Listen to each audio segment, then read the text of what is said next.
Hi, welcome back. My name is Emily. In this video, I will be showing you a technique where you can be coloring in your images really easy. And I will start off by creating a rainbow panel, and I will use my distress inks to create this panel. So you can see all the colors laid out here on screen that I'm using for my rainbow. So I went ahead and used my blending brushes from Trinity Stamps when I used the distress inks here. And I just love how easily these colors blend together when you're using the brushes. So whatever brand you have, I'm sure that you are going to get a similar result that I did.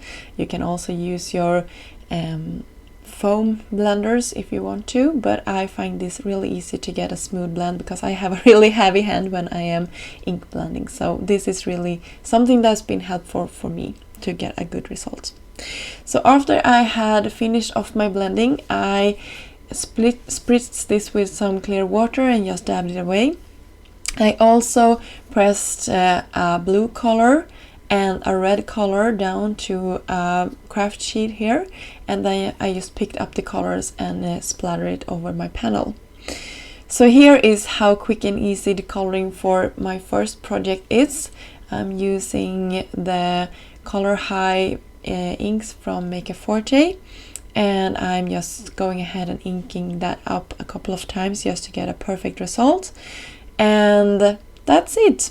I have colored in my image. So I just cut out the part that I wanted to have on my card front here, and then I will create some dimension by just popping it up with some foam.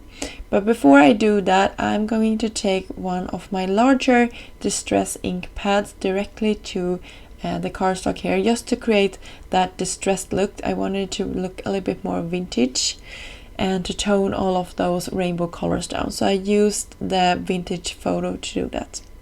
I heat embossed a sentiment that says Season's Greetings, and that comes from Miss Ink's Season Greeting Sets.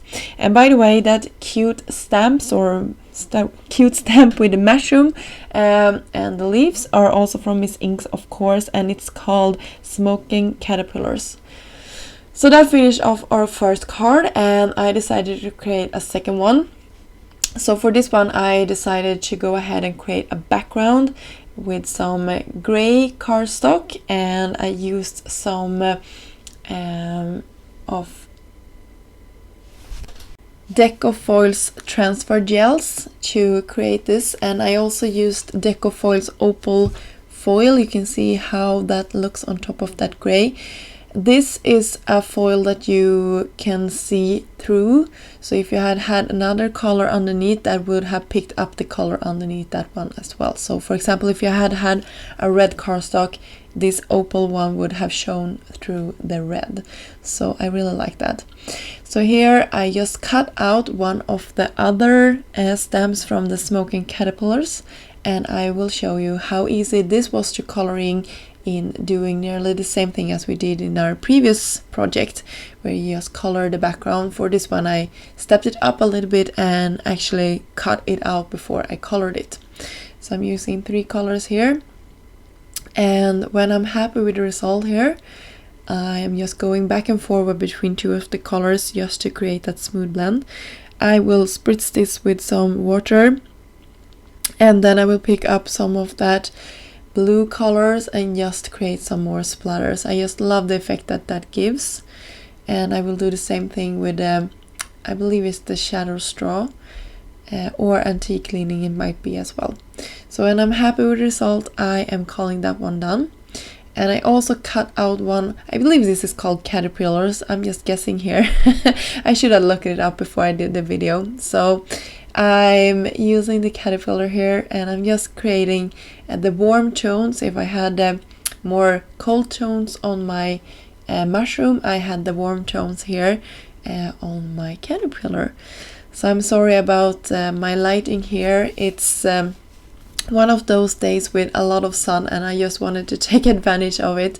It haven't been that many days with sun here in Sweden since the start of the winter, so I was just taking advantage and having my window just recording my video by the window. So you can see I actually heat embossed with clear embossing powder 3 layers on top of my caterpillar, and that gave it that beautiful shine. And we are ready to assemble our card. I cut our background down slightly, and I will raise up all of my images on top of them and creating this little cluster here with all of them. And I also off screen heat embossed this Peace, Love and Joy that also comes from the Season Greetings stamp set that I used in the first project that we did. So when I'm happy with how everything is laying down, I will press it down, and then I will also adhere this panel down to our card base. And I should mention that my card base is a top folded A2 size panel. And I went in with a lot of white gel pen details on my image just to highlight and make this pop a little bit more.